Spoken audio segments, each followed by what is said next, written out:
നല്ല നല്ല കുഴപ്പമില്ല, കണ്ടിരിക്കാം. കൊള്ളാം നല്ല പടം. സൂപ്പറാണ്. ഞാൻ ചാലക്കുടിന്ന് പറയുന്ന ഓക്കെ കലക്കിയിട്ടുണ്ട്. ഗോഡ് ലൈഫ് ഞാൻ കണ്ടിട്ടുണ്ട്.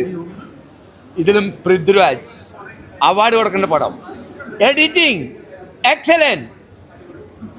തിലകന്റെ മകൻ കലക്കിയിട്ടുണ്ട്. ഓക്കെ, ഇങ്ങനെയാണ് പടം പിടിക്കേണ്ടത്. ആൾക്കാർക്ക് കണ്ടിരിക്കാനുണ്ട്. മറ്റുള്ള ചില കോമാങ്ങ തലയന്മാരും മത്തങ്ങിയ തലയന്മാരും അവരുടെ മക്കളും മറ്റു കാര്യങ്ങളൊക്കെ സിനിമ പിടിച്ചെടുത്തിട്ടില്ലേ, അതല്ല സിനിമ. മലയാളികൾക്ക് കണ്ടിരിക്കാനുള്ള പടം ഇതാണ്. ഗംഭീര മൂവിയാണ്, അസാധ്യ മൂവിയാണ്. പൃഥ്വിരാജ്, ഷമ്മി തിലകൻ, പ്രിയമത എല്ലാവരും ഒപ്പത്തിനൊപ്പം ആക്ട് ചെയ്തിട്ടുണ്ട്. അസാധ്യ ഷോർട്സാണ്. ബുക്ക് വേറെ എക്സ്പീരിയൻസ് ആണ്, സിനിമ വേറെ എക്സ്പീരിയൻസ് ആണ്. രണ്ടും ഒന്നിനൊന്ന് വെച്ചാണ്. നല്ല ഷമ്മി തിലകനൊക്കെ അഭിനയത്തിനെ കുറിച്ച് നമ്മൾ എന്ത് പറയാനാണ്.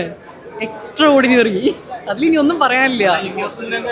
എല്ലാ രംഗവും അത് ഞാൻ പറഞ്ഞില്ല, ഒരു ഓവറോൾ പെർഫോമൻസ് ആണ് നോക്കുന്നത്. സിനിമ അസാധ്യ മൂവിയാണ്. തിയേറ്ററിൽ തന്നെ കണ്ടിരിക്കേണ്ട സിനിമയാണ്. ഗംഭീരമായിട്ടുണ്ട്. കുറെ നാളുകൾക്ക് ശേഷം പൃഥ്വിരാജിനെ ഇങ്ങനെ കാണാൻ പറ്റും. ആ ഷമ്മി തിലകൻ സൂപ്പർ. നല്ല മേക്കിംഗ് ആയിരുന്നു. കണ്ടിരിക്കാം. എല്ലാവരുടെയും പെർഫോമൻസ് കിട്ടില്ലാണ്. നല്ല ചിത്രം. നമ്മുടെ പൃഥ്വിരാജും ഷമ്മി തിലകനും മത്സരിച്ച് അഭിനയിച്ചിരിക്കുന്ന ചിത്രം. നല്ല നായികയായാലും മറ്റുള്ള ആർട്ടിസ്റ്റുകളായാലും നല്ല രീതിയിൽ തന്നെ ഇതാണ്. ഏതാണ്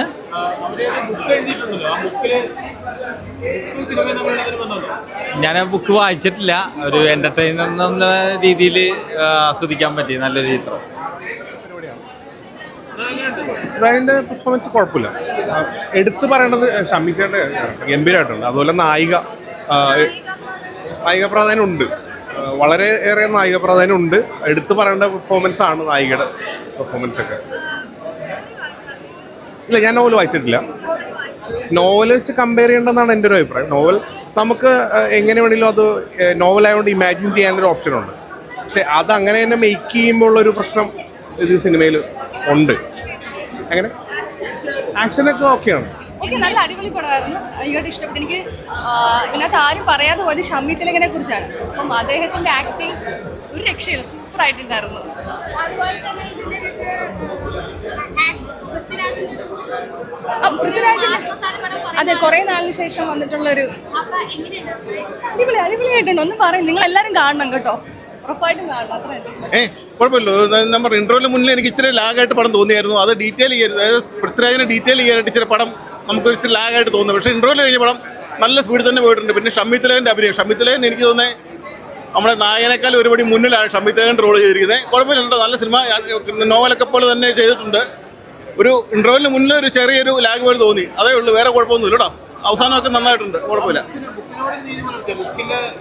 അല്ല, ഞാൻ പറഞ്ഞു മുക്കിറോൾ ചെറിയൊരു നോവലാണിത്. ഒരു അതിന് അത്രയും ചെയ്താൽ മതിയായിരുന്നു. ഇത് ഡീറ്റെയിൽ നമ്മളെ ഒരു കുറച്ച് നേരം ഇന്റർവ്യൂവിൽ വരെ ഇച്ചിരി ലാഗ് ചെയ്ത് വെച്ചായിരുന്നു.